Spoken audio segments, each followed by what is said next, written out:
Саламатсыздарбы?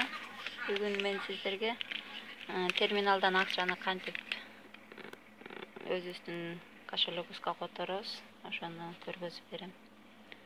Мынакей, эгер момундай QPay'дин терминалы болсо, могул жерде биринчи страница, экинчи страница деген турбайбы? Мына экинчисин бассаңар, мына товары по каталогам деген бар. Ошону бассаңар, мына Фаберлик деген чыкты. Басасыңар могул жерге. Өзүңөрдүн номериңерди жазасыңар, логиниңердичи. Мисалы меники азыр. Меники 720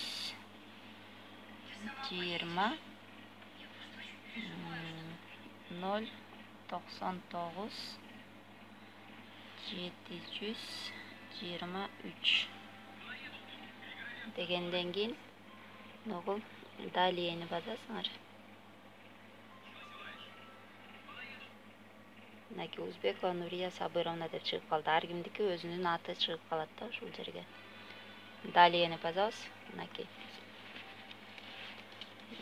Эми азыр ушул жерден акчаны сала беребиз.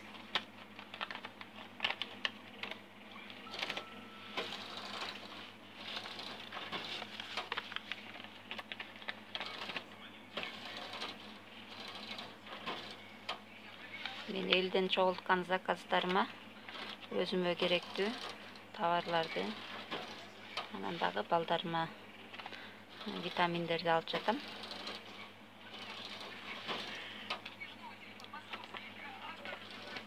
Элүү балл жабыш мен үчүн оңой эле болду да.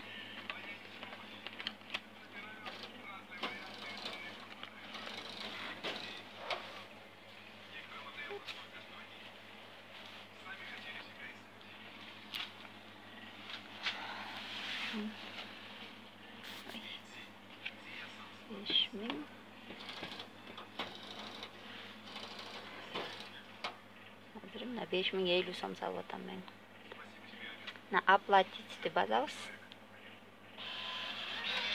Мынакей чегибиз чыгып калды. Эгер башкача терминал болуп кала турган болсо, ал жакта другие услуги деген жер бар. Ошону бассаңар, Фаберлик деп дагы ушундай компаниялар чыгып калат да. Ошол, мынакей. Саламатта калыңыздар.